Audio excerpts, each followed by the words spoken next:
ndiye amwene part 1 tinalekeza ponena kuti Anderson uja amakana kuti iyeyo adasiyana ndi Sade ali bwinobwino, okay, sakuziwa china chilichonse. Ndiye koma kupaki kuja kufupi ndi nyanja unapezeka mwendo wa Sade.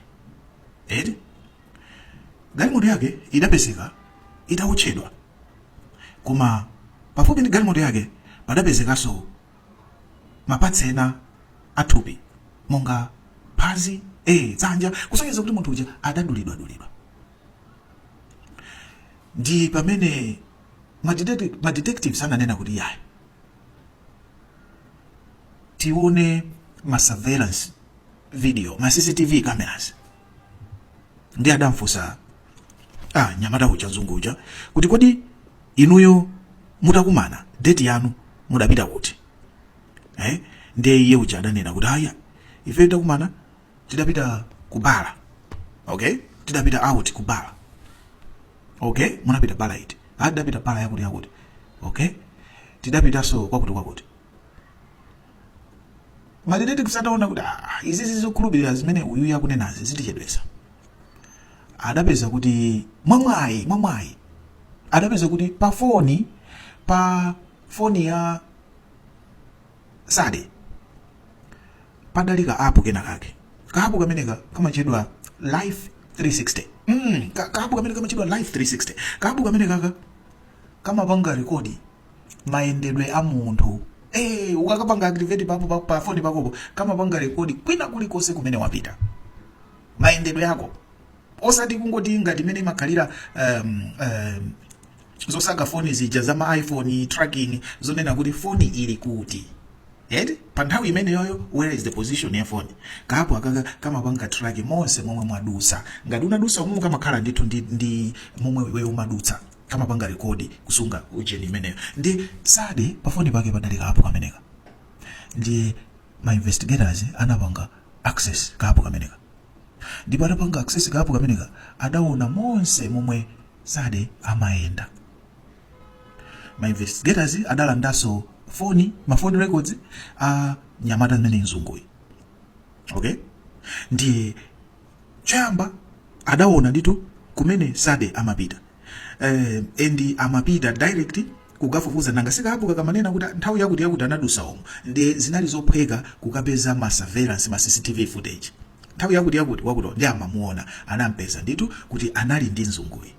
Ndipo adapita kubala kuli CCTV camera kwaona nditu umene kuja akumwamowa akumseweretsa tipa games kumpangisa kuti amwe kwambiri Sade uja amwe mpaka mamawa atachoka mabala awiri adantenga Sade uja kupita naye ku nyumba kwake mzungu uja. Ndipo mzungu uja Sade atagona pa mpando ku nyumba kwake, atagona zoonetsa kuti waledzera zijali intoxicated. Mzungu uja ankadzijambula zithunzi akumugwira mosakhala bwino, nkumadzambula zithunzi zimene zidali mu phone mwa mzungu muja, okay. Ndiye mzunguyi amanena kuti Sade ena adachoka yekha ku nyumba kwake kuja, koma adaona tracking adapezeka kuti tracking inaonetsa Sade galimoto yake ndi mzunguyi atapita kupaki kupaki kujaku kumene kudapezeka body part kuja. Ndipo ma investigators adazindikira kuti kunyumba kwakeku adaoneka bwinobwino, kenaka adaoneka galimoto yake ikunyamuka akulowera kupaki. Definitely kupaki kuja kumene adakamphera, kupaki kuja ndi kumene adakankhapa kumudula mapisi. Endi mapisi ena mwendo umene udatsala kupaki kuja ena ndi amene adaguguluza kuponya madzi. Kenaka adabwera ndi galimoto ija ndikudzayipanga dump ndikuyiwocha. Ndipo atayiwocha pamene adawocha galimoto paso adapezekaso mapisi athupi, koma iye atawocha galimoto ija adakwera basi ndikumapita. Zonseze zidaoneka ndi mayendedwe komanso ma CCTV cameras. Amwene idali nkhani yomvetsa chisoni. Muganize inuyo monga kholo, inuyo monga kumaganizira mchimwali wanu kapena ngono wanu amene wazaka 19 ali ku college.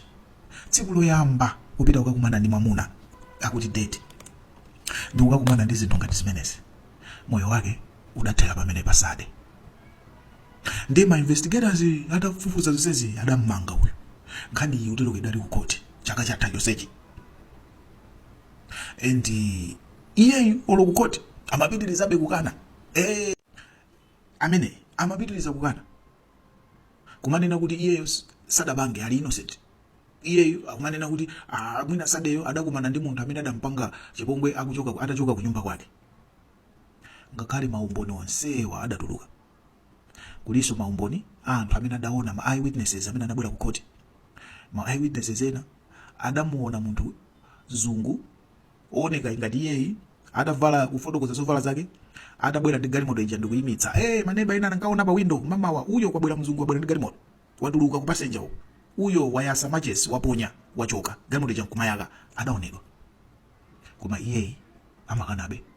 Ndi akoti kumene kukoma jurors adampeza ulakwa ndi milandu yonse nditu moti adampanga sentence life in prison. Moti munthu amene wapangidwa sentence life in prison. Ngakhale akunena kuti apanga appeal chifukwa iye ali innocent. Koma maumboni amene atuluka ndionetsa ndithu kuti iye ankadziwa kanthu chilipo chimene adapanga, ndipo ndi iye amene adapanga. Nkhani yoopsa kwambiri. Nkhani ndipo mpano tanena kuti zidachitika 2024 ndipo zinali ku court chaka chatha chonsechi, ndipo kula amene watumizidwa ku ndende. Mlandu watha ampeza ulakwa watumizidwa ku ndende. Rest in peace Sade Johnson.